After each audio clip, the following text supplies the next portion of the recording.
Hi.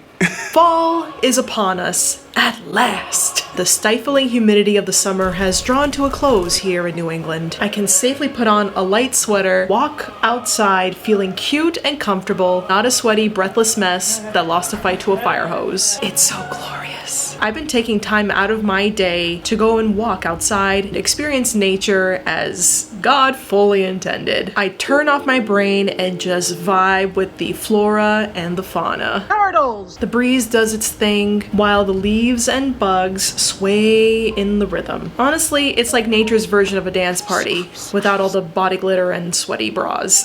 And on one of these walks, I noticed a little bumblebee hovering its gorgeously rotund body over a flower, attempting to find a landing spot to collect its nectar. While I watched this miracle of nature attempting to mount a very, very tiny flower, it kind of reminded me of a Great Dane trying to find a little human lap to sit on. Big things thinking they're little things is the funniest thing to me. It also made me appreciate the sheer wonder that is the bumblebee. Not only do they bumble from flower to flower, collecting nectar, pollinating other plants, creating the very ecosystem that we live in, are very intelligent and playful. Scientists in the UK have discovered that bumblebees enjoy playing with balls just as humans and dogs do. And have the makings of being one of the bestest friends that you will ever meet in your entire life. This was the first relationship I ever had with an insect. She became more and more of a best friend. I never thought I'd love her. I want a bumblebee best friend. Knowing all of that, bumblebees are great reminders of finding joy amidst the hustle bustle. And after having all these incredible moments of wonder, it was high time for me to throw on a smock and start painting these gentle giants. I couldn't just stop at one painting of a bumblebee. Oh no.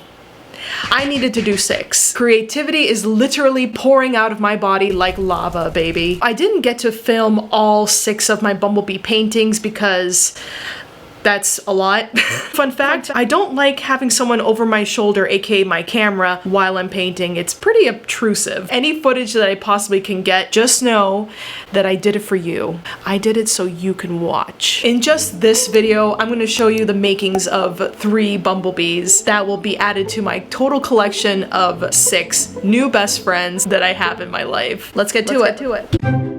Now, like I said, I've been doing nature walks and just trying to get outside more and more before the harsh winter realities really start setting in New England. So I have about a couple months at least from filming up this video. I love how incredibly awesome and peaceful nature is. So with this bumblebee painting that I got going on over here, I actually started doing this on YouTube live. I decided to do it on a smaller canvas. This is an 8x10. I thought it would be easier to go small just to keep everything nice and compact and save on paint or whatever, but no, painting smaller is super hard. I really had to pull in my A game and be very meticulous about how I place my details. My favorite parts out of painting all of these bumblebees is their furry bodies. I mean, they have the softest, furriest little bodies in the entire world. Do you know why I know this? I've had 2 notable experiences when it comes to specifically the bumblebee. My first experience was a very good one. I was about 6 years old. I was swimming in the swimming pool in my backyard,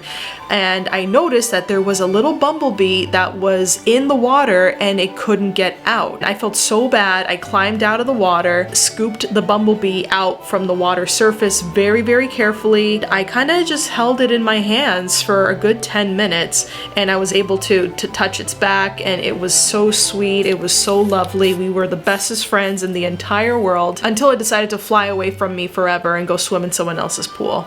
It's been real.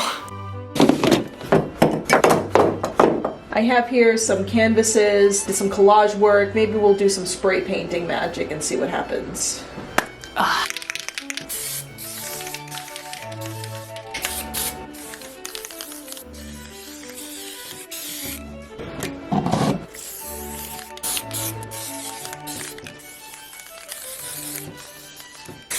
Thing 1, thing 2. What am I gonna do with these guys? No one knows. Now, my second most notable bad experience when it came to bumblebees, and this was mostly my fault. Let me just preempt that here. This was totally my fault. My family and I took a vacation to Algonquin, Maine. We went to go see some friends. We went to go to the beach that was located nearby. I had my towel, I had my bathing suit on, and we had to climb over like a wooden fence post in order to get to the beach. First, my friend climbed over the fence post. She went on her way. My brother climbed over the fence post and he went on his way. Well, me and my 3 towels that I was holding decided to scramble up the fence post and come back down. But I inadvertently had disturbed a bumblebee that was kind of chilling in that area. This bumblebee landed on my face. Even though I tried to kind of jiggle my face this way and that to make it go away, it wouldn't leave. It kept crawling on my face, down my cheek, up towards my nose, and eventually started to go into my nostril. At that point, I lost my shit. I went to swat it away with my towel, and the minute I did that, Mr. Bumblebee stung me. Now, if ever you've been stung anywhere near like this area of your face, it is extremely sensitive. And I let out the biggest scream of my life, disturbing all of the daily goings-on of the Algonquin village people because they thought a literal murder was happening in broad daylight. And after all was said and done, I survived. Mr. Bumble did not. And I actually read that getting stung by a bumblebee is very, very, very rare. So, lucky me, I guess. But I digress. One of the things I kind of noted when I was studying and painting these bumblebees, it made me think about looking at the world through their eyes and seeing just how huge the world really, really is around them. All the tiny little pollen that gets stuck to your fur, the flutter of your wings, and the vibration of your body to create a buzz pollination scenario. Yeah, look that up, by the way. That is super cool. There's only a select few flowers that can be pollinated just by bumblebees because bumblebees have buzz pollination techniques that'll open up the pollen secretions in a flower. It's extremely cool. You are creating literal magic just by how you're vibrating your body. But in many ways, bumblebees are just like whimsical, awesome little creatures. Perfect examples of why we just need to take life at a slower pace and also just to find joy and just find like little ways to really enjoy the things around us. Grind our bodies a little bit on some flowers, make it pollinate, and just have ourselves a really good time all around. I've always been interested in very whimsical things and almost feeling like you have to be in the scene with another object, namely an object that's much smaller than we are, in order to see the world through their eyes. Alice in Wonderland pops in my head much more often when I think about this concept. When we open up with Alice in Wonderland, she falls into a rabbit hole and then she eats something to turn herself super, super tiny. Then she's walking amongst the leaves and the brambles and the branches and sees flowers and caterpillars and butterflies, and she sees them at this extreme scale because she feels like she's in that world. And that's kind of what I want to capture here. I love this whole idea of changing our perspective,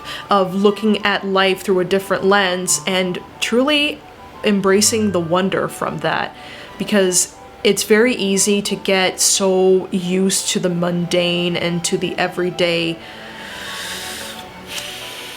hardship that is life, because yeah, it can get pretty shitty sometimes. Life's realities can get pretty shitty. But when you look at a bumblebee, what I see is something that is completely unbothered by the current economical and political climate that it's in.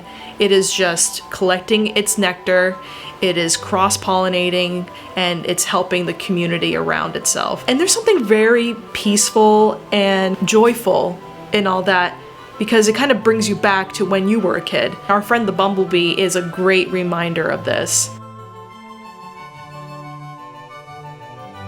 We have a bookseller called the Book Barn that's not too far from our house. My daughter and I like to go there because of just how quirky and cool and weird this place is. And it's an immersive experience. You feel like you have stepped into a storybook. There's goats, there's a haunted house, there's a random little gnome village that they set up that's so incredibly intricate to look at and just stare at for hours. Just stepping in and looking so close at something that's so tiny, that has its own ecosystem, that has its own way of life. It's bustling and it's beautiful and it's full of life. That is something that I strive for. Let this be your reminder to look for joy, to see the world with a wonder lens and truly turn what you think is the mundane upside down. Explore the kid side of yourself, because more often than not, that's where a lot of joy can be found. I hope you enjoyed my Bumblebee paintings. I had an amazing time creating these. I ended up coming up with 3 canvas paintings as well as 3 original watercolor paintings. These will be available in my shop